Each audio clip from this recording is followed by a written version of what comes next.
Hi, welcome to Miranda Heart to Heart. How's everybody doing? This is April 1st, actually, 2019. Wow, 2019 is going by so fast. I just want to recap back on a month of March. It seemed like here in the city of Indianapolis, the month of March, there were a lot of people that experienced death in their family. There's just a lot of things going on when it comes to people experiencing death.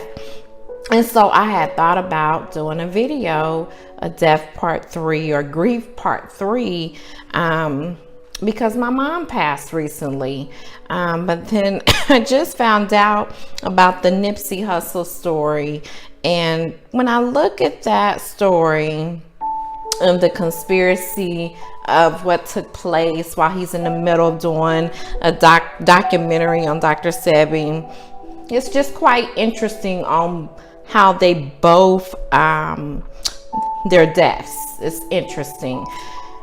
I won't spend a lot of time talking about it, but it's obviously all over social media and over the news regarding the conspiracy and what is really going on with that story. What I'm really going to focus on is experiencing grief and dealing with death. And I would say that I am one of those people that actually get premonitions. So there have been times when people have passed that I know, and I will actually get a premonition before it takes place. Like God will put into me, death is coming. So before my mom passed, I would get these thoughts that there's going to be a funeral in the church that I grew up in. And because I've had them before and it's real, I just kept saying, God, not right now. We're not ready. And, the thing is, when it comes to this life, one, our life is not about us.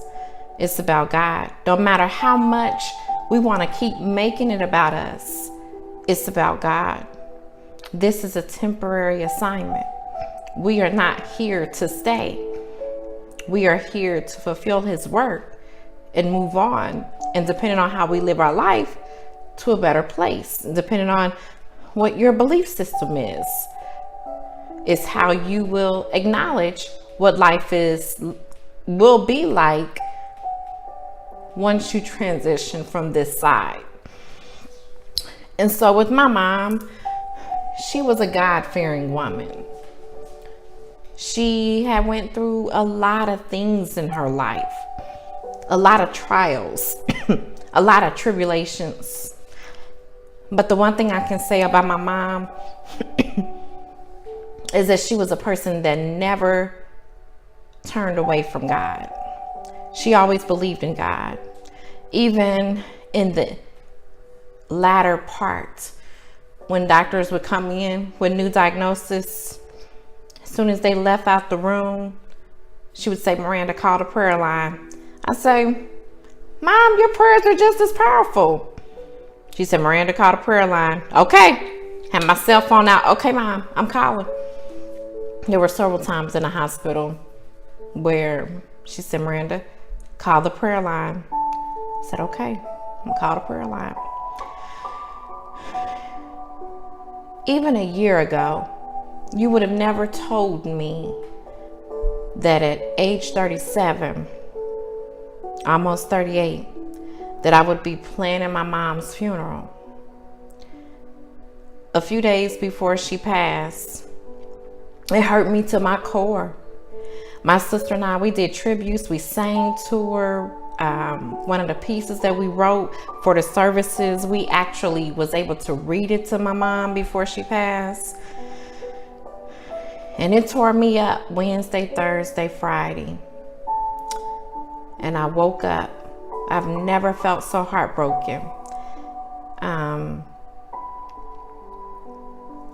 Never. And I've had my feelings hurt. I've experienced death before, but I never felt so heartbroken.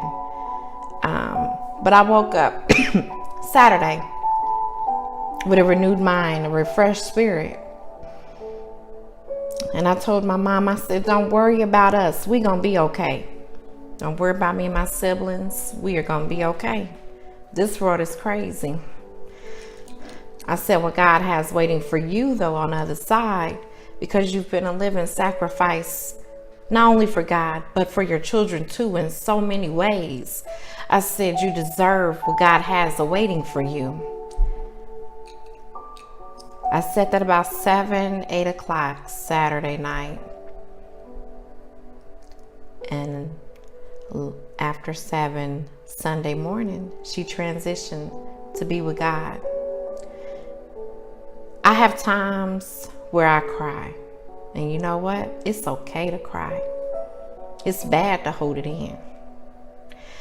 But to be able to talk about it, even at times when I cry, I feel like my mom is wiping my tears away. When you sit and you watch a person suffer through sickness and illness, when you know their backstory and you know that they've gone through a lot of things in their life, that's when you have to become selfless and remember that it's no longer, or it should not be about what you want, but what is best for them.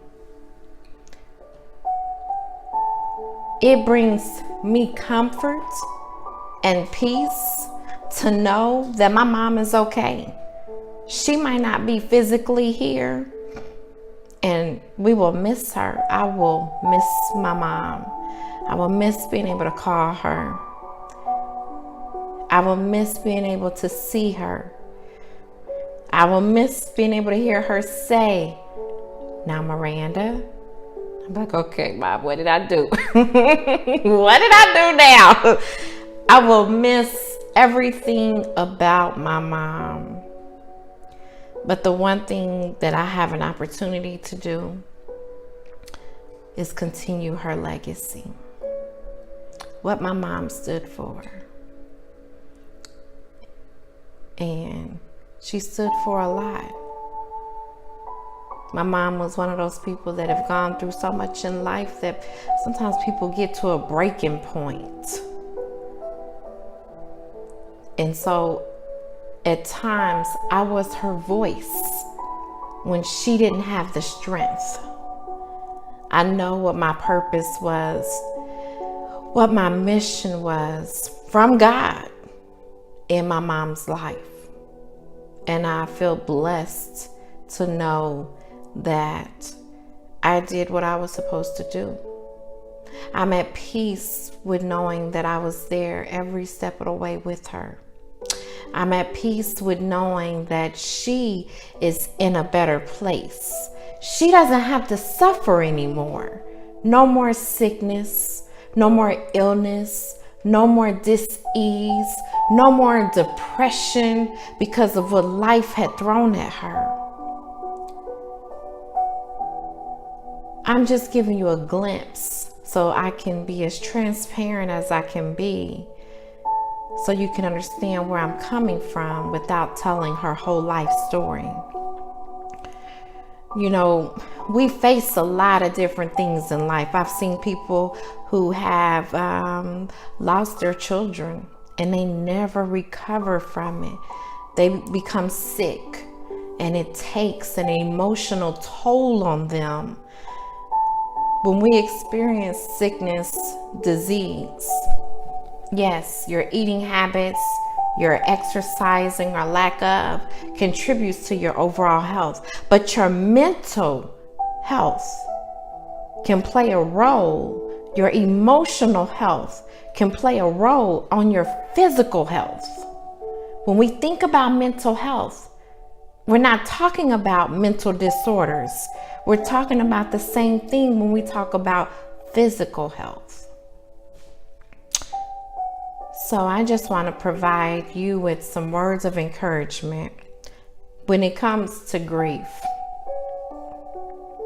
sometimes you have to sit and think about not just the hurt and the pain that losing a loved one brings, but sometimes you have to redirect your focus and think about the joy that they brought to your life. What are the positive things that make you miss them? And what did that do for you? My mom was a God-fearing woman. My mom was a praying woman. There's times where I even ask God myself. I say, God, if you're a God of love, why did my mom have to go through so much? But the one thing my mom, it wasn't even what she told me, is what she showed me. You may not always have the answers to everything, but she showed me to always trust God. Always trust God. You may not have all the answers. You may not always completely understand everything about life. But if you follow Him, if you trust Him, you'll be okay. And the one thing that my mom showed me, even in the end, I'll read just a little bit of the tribute that I did for my mom, just to give you a glimpse.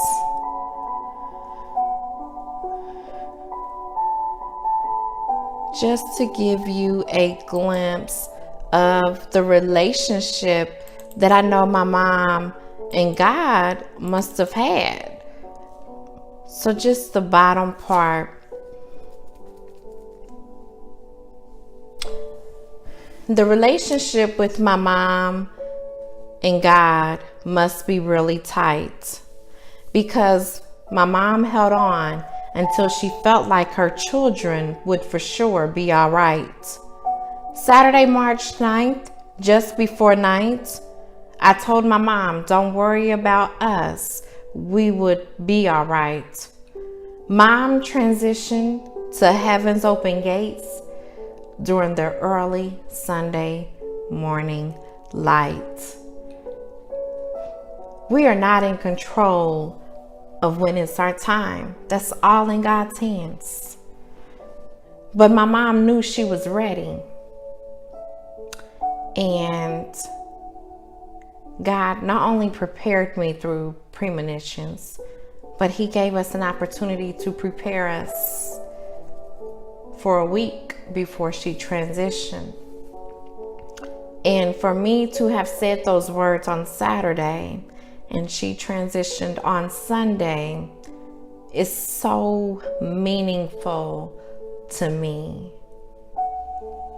When we were in the ICU, there were families there. There was a person that was in a motor vehicle accident and died on the scene. The family that person left behind didn't get to say goodbye. I love you. I will miss you. I will see you later. That person died on the scene. There was no closure. I feel so blessed that God gave us an opportunity to just say the things that we wanted to say and show her and shower her with nothing but love. And when she transitioned in the most peaceful way. I feel blessed. And so what I would say to you when you're experiencing grief and you're crying your tears and you're just like, why God? I don't understand. And you're going through those stages of grief, anger, bargaining, denial. when you're going through, and that's not all of them, but just some, when you're going through the different stages of grief, just remind yourself, trust God. It's going to be okay. I made a decision in my mind that I'm going to be okay because this is what my mom would want me to do. She would not want me to give up on life. She would not want me to be down about it. She would want me to keep moving forward and mothering my daughters. She would want me to continue to progress in the way that I have, leaving her legacy, continuing her legacy, I should say. So I just hope that I was able to provide some words of encouragement, show you some strength that even I didn't know that I would have. Because even though I'm a registered nurse, when it comes to death of people that are close to me, I just don't take it that well. But this experience has shown me and given me a strength that I thought I would never have had. I'm one of those people, when I think about it, I don't take separation very good. I take breakups hard. If you're a person that I really love and I care about, no matter how much I try to be strong about a breakup, it does something to me. When it comes to death, I don't take that very easy. It does something to me, you know, like they say, when you lose a loved one, you feel like a piece of you has left when they leave. And that's so true. But in this situation, I've just made a decision in my mind to lean on God in every aspect when it comes to getting through this. And not only that, with more of how I live my life. I'm not perfect. I'm not going to be. I'm not Jesus. I'm not about to act like it. But living my life according to what God would want me to do.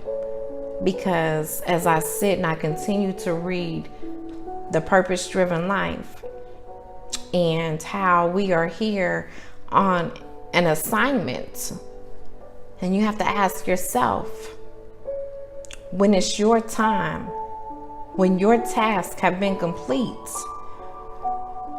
have you fulfilled everything that God has wanted you to do? And we so many times, we make our life about us, failing to realize we are not even the creators of life. God is. So why should our life be about us and not about Him? So if you like the content in this video, please like, comment, share on your social media. I hope that the words that I've provided in this video helps provide healing during your grief. And if you know someone that may be experiencing some grief, share this with them. Love yourselves and take care. Goodbye.